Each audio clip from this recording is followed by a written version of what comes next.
everyone, welcome to another video. Today something very special is happening in my collection, because I have just got a message that I have received a package and I'm going to pick it up right now. I am at the point in my collecting journey where I already have the vast majority of the consoles. I have every Nintendo console except the Virtual Boy, which never came out here.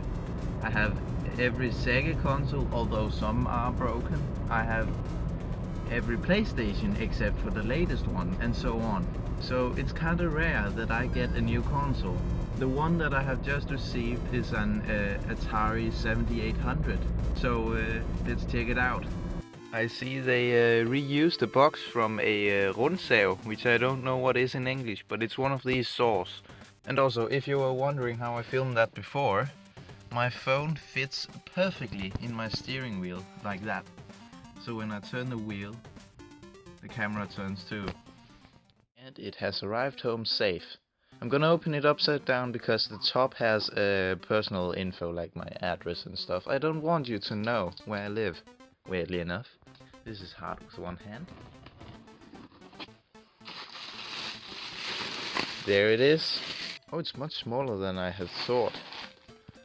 I thought these were huge. They're not. There's a power plug. I'm guessing that is RF and a channel selector. PAL B?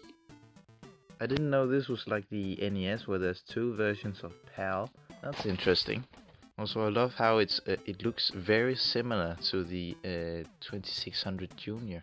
Oh yeah, the controllers of course. These are very interesting. Two of those. An RF cable. Also ordered one of these because I'm missing one for my NES. And then two of these for my Game Boy games. And then what is this? One more? What else? This must be the power supply. It is.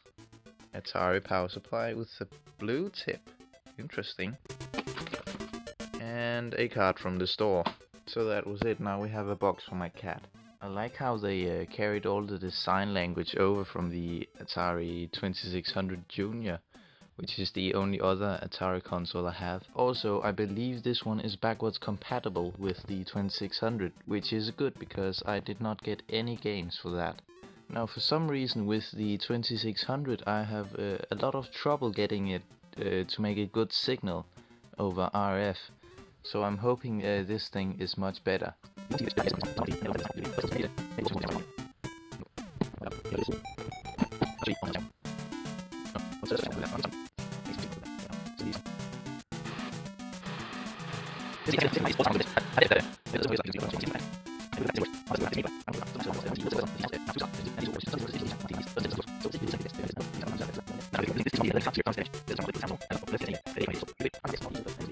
So it turns out the 7800 doesn't want to connect to this TV either, just like the 2600, but I have finally found a solution.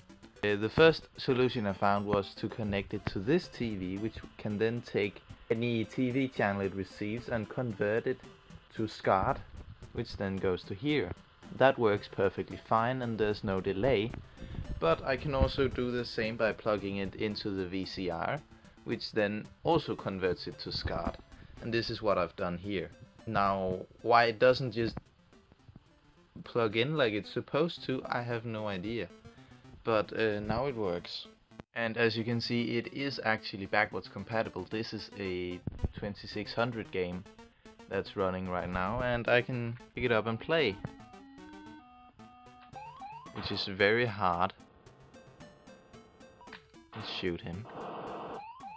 It works with any 2600 game, at least of those that I have, whether it's with a normal 2600 controller, in that case you use one of these, and also the paddle games, they work fine too. And last thing I want to do before ending this video is take a look inside. I'm not expecting there to be much, but it's been a while since I opened the console, and I think it's fun. I'll start with the controllers. Alright, here it is. There is even less than I had expected. It seems similar to a Master System controller because of the wire that is between these posts. Here's the D-pad and the buttons. Oh, and something broke off here. A lot of things broke off. That's not good. Here's a naked controller. Can I do this? No, that's just cursed.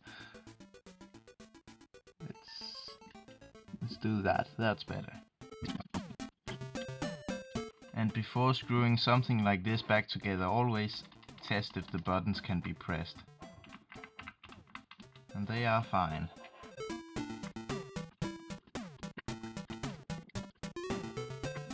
That was quite a lot of broken plastic, so these seem to be brittle from all the years. That's not very good. Into the bin. Now onto the console itself. We move up one size of screwdriver. That means we're in the big league now.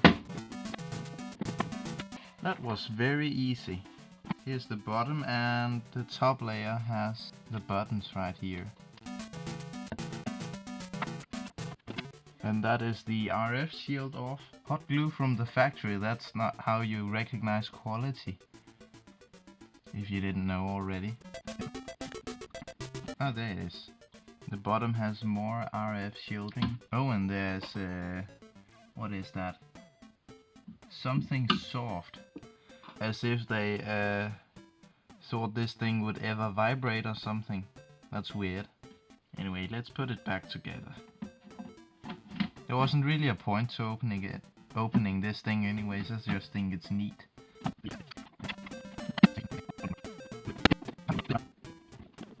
And it's all back together. And that was it for this episode. And for some reason when I recorded this outro I couldn't get the signal to be good again, even though I discovered earlier how to do it. But that method simply didn't work anymore. So thank you for watching, and I'll try to fix it again.